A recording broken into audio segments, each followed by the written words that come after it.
దోష నివారణ కోసమే స్వామివారి యొక్క దర్శనం కోసం వస్తుంటారు. ఆ దోషాన్ని పోగొట్టుకోవాలి, స్వామివారిని దర్శిస్తే దోషం పోతుందని.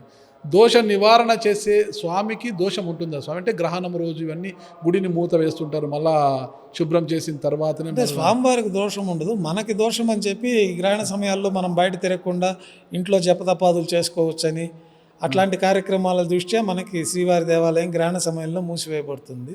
తిరిగి అంతా శుద్ధి చేసుకొని మళ్ళీ యథావిధిగా దర్శనాలు మనం ఈ ప్రసాదాలు ఉండవు, స్వామివారి తీర్థ ప్రసాదాలు స్వీకరించడానికి ఉండదు, ఈ గ్రహణం అప్పుడు ఏమి తీసుకోకూడదని ఒక నియమం మన సాంప్రదాయంలో ఉన్నది. కాబట్టి అట్లాంటి ప్రత్యేక పరిస్థితుల దృష్ట్యా మనం గ్రహణం రోజు ఆచారంగా 6 గంటల ముందు ఆలయాన్ని మూసివేయాలన్నది మనకి శాస్త్రాలు చెప్తా ఉన్నాయి. ఆ శాస్త్రాలు సాంప్రదాయాలను అనుసరించే మనం నేటికి కూడా 6 గంటల ముందు, గ్రహణం పట్టే టయానికి ముందు 6 గంటల ముందుగా మనం ఆలయాన్ని మూసివేస్తాం. మనకి జనరల్గా కూడా గ్రహణం పట్టేదానికి 4-5 గంటల ముందుగానే ఆహారాన్ని స్వీకరించాలంటారు. గ్రహణం పూట గర్భిణీ స్త్రీలు బయట తిరగకూడదని, ఇవన్నీ ప్రాచీన మన భారత సాంప్రదాయాల్లో ఆ విధంగా ఉన్నది. కాబట్టి ఆ సాంస్కృతిక సాంప్రదాయాలను అనుసరించి ఆ విధానాలన్నీ కూడా మనకి శాస్త్రాల్లో కూడా కొన్ని విషయాలు ఉన్నాయి. కాబట్టి అవి ఇవి క్రోడీకరించి అందరూ ఆ విధానాలు పాటించుకుంటూ ఉంటారు. మనం అదే స్వామి.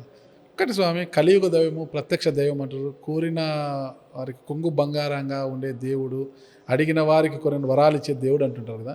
ఎక్కడెక్కడో దూర ప్రాంతాల నుంచి స్వామివారి దర్శనం కోసం వస్తుంటారు, వాహనాల్లో వస్తుంటారు, పోతుంటారంట. ఇది ఒక చిన్న పొరపాటు వలనో గ్రహపాటు వలనో చాలామంది రోడ్డు ప్రమాదాలు, అంటే స్వామివారి దర్శనానికి వస్తూ దర్శనం తర్వాత వెళ్తూ మరణించిన వారిని మనం చూస్తున్నాము.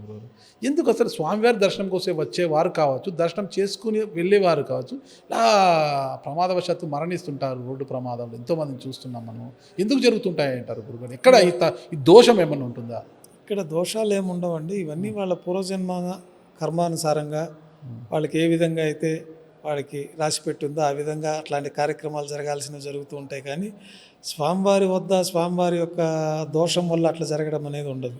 అంటే మహిళలు తలనీలాలు ఇవ్వకూడదు తిరుమలలో అనేది బయట అంటుంటారు స్వామి, కానీ మహిళలు కూడా వచ్చేసి తలనీలాలు ఇస్తుంటారు కదా, అది కరెక్ట్ అంటారా గురుగారు? వారి వారి మొక్కుతలను బట్టి స్వామివారికి నీలాదేవే సాక్షాత్తు స్వామివారికి తలనీలాలు సమర్పించింది. స్వామివారికి చిన్న దెబ్బ తగిలి అక్కడ ఏదో తలనీలాలు లేకుండా ఉంటే తన జుట్టును పీకి స్వామివారికి సమర్పిస్తే ఆమెకు వరం ఇస్తారు. ఇట్లా భక్తులందరూ కూడా తలనీలాలు సమర్పిస్తే వాళ్ళకి సకల శుభాలు కలుగజేస్తాను అని చెప్పి ఆ యొక్క సాంప్రదాయాన్ని అనుసరించి ఆడవాళ్ళు కూడా ఇస్తుంటారు. ఇక్కడ అంటే 3 కత్తెలు ఇచ్చేవాళ్ళు 3 కత్తెలు ఇస్తారు. వాళ్ళు ప్రార్థన ఏ విధంగా అయితే చేసుకొని ఉంటారో ఆ ప్రార్థనాన్ని వాళ్ళు నెరవేర్చుకునే విధానంలో వారు పూర్తి తలనీలాలు సమర్పించడం జరుగుతుంది. కొంతమంది పూర్తిగా నిలువు దోపిడీ కార్యక్రమంలో వాళ్ళు మొక్కుంటారు. ఏదో బ్రహ్మాండమైన ఆపత్తు ఉన్నప్పుడు స్వామి ఆపత్తు గంటను గట్టెక్కితే నేను నిలువు దోపిడీ చేసుకుంటానని ఆ రోజు వాళ్ళ దేహం పైన ఏ ఆభరణాలు ఉన్నాయో మంగళసూత్రంతో సహా స్వామివారికే సమర్పిస్తారు. మళ్ళా సమర్పించి గుళ్ళో వచ్చి ఒక పసుపు దాడితో మంగళసూత్రం కట్టుకొని ఉండే మంగళసూత్రాన్ని స్వామివారికి సమర్పించి మళ్ళా తర్వాత లేదు వాళ్ళు కొత్తగా మంగళసూత్రాన్ని చేసుకొని వస్తే ఆ మంగళసూత్రం గుళ్ళో కట్టుకొని హుండీ ముందు పాత మంగళసూత్రాన్ని స్వామివారికి సమర్పించేది. ఇదంతా వాళ్ళ ప్రార్థన ఏ విధంగా. మహిళలు కూడా తలనీలాలు ఇవ్వచ్చు. మనకి ఇక్కడ సాంప్రదాయపరంగా ఇస్తున్నారు. ఓకే, అనాది నుంచి జరుగుతున్నది అది. అందరూ వాళ్ళు సంతోషంగానే ఉన్నారు, ఎలాంటి ఇబ్బందులు లేకుండా వాళ్ళ ప్రార్థనలు నెరవేరితేనే కదా వాళ్ళు ఇస్తారు. ఇదేదో ఫ్యాషన్ కోసం ఇచ్చేది కాదు కదా. వారు ఎంత ప్రీతిపాత్రమైన ఆ కేశాలను స్వామివారికి సమర్పించారంటే వాళ్ళకి ఎంత పరిపూర్ణ భక్తి విశ్వాసము స్వామివారి అనుగ్రహం పొంది ఉండబట్టే వారు వచ్చి అంత ప్రీతిపాత్రమైన అందానికి అత్యంత ముఖ్యమైన శిరోజాలని స్వామివారికి సమర్పించుకుంటూ ఉంటారు. స్వామి నాకు డౌట్ స్వామి, శైవాగమనం ప్రకారం కావచ్చు, వైష్ణవాగమనం ప్రకారం కావచ్చు, ఒకసారి దేవుడికి వాడిన పూలను మళ్ళీ వాడకూడదు స్వామి. కానీ ఇప్పుడు చాలా ప్రధాన ఆలయాల్లో కూడా దేవుడికి వాడిన పూలను అంటే పారే గంగలోనూ ఎక్కడైనా శుభ్రమైన ప్రాంతాల్లో పారవేయాలి, కానీ అలా వాడకపోతే దాన్ని మళ్ళీ రీసైక్లింగ్ చేసి అంటే దాంతో ఊదబత్తీలను తయారు చేసి మళ్ళీ స్వామివారికే ఊదబత్తీలను అంటిస్తున్నారు అని అంటున్నారు స్వామి. ఇది కరెక్ట్ అంటారా? మనకు ఆగమ శాస్త్రం ప్రకారము పారే నది దగ్గర కానీ ఒకసారి వాడిన పూలు మళ్ళీ నిర్యాలం అవుతాయి అంటే నిర్మాల్యం అవుతాయి వాడకూడదు అనేది ఆగమ శాస్త్రాలు చెప్పారు. నిర్మాల్యం అయిన తర్వాత ఇది వేరే పుష్పాలు వీళ్ళు ఎక్కడో అలంకరణకి అక్కడ ఇక్కడ వాడిన పుష్పాలు ఏదో వాడుతున్నామని అంటున్నారు. నిర్మాల్యం అయితే మనకు మామూలుగా జనరల్గా వాడరు ఆగమ శాస్త్రాల ప్రకారం. అంటే ఇప్పుడు అలా తయారు చేసిన బత్తీలను కూడా ఈ తిరుమల తిరుపతి దేవస్థానం కొండపైన అమ్ముతున్నారు. నిర్మాల్యమైన పూలతో తయారు చేసిన బత్తీలను కూడా ఇక్కడ స్వామివారి పుష్పాలు వాడట్లేదని చెప్తున్నారు.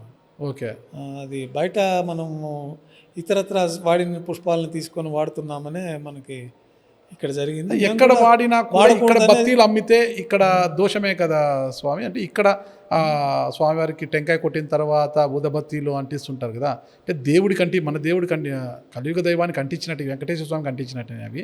అలా ఎక్కడైనా స్వామి, ఎక్కడ ఆలయంలో దేవుడు ఒకటే, ఎక్కడ ఉన్నా కూడా. నేను చూడగా వెంకటేశ్వర స్వామి ఇక్కడ వరదహస్తంతో ఇక్కడ ఉంటారనమాట. కొన్ని చోట్ల నేను అభయ వెంకటేశ్వర స్వామిని ఒక చోట చూశానండి. ఎక్కడ నేను గుర్తు రావడం కొన్ని చోట్ల వాళ్ళు అక్కడ సాంప్రదాయపరంగా వాళ్ళు ఏదో అట్లా దానికి ఒక విశిష్టత ఉంటుంది, అట్లా ఉంటుంది అని సాక్షాత్తు స్వామివారి మటుకు ఇట్లే వచ్చినట్టే వరదహస్తం. వరదహస్తమే.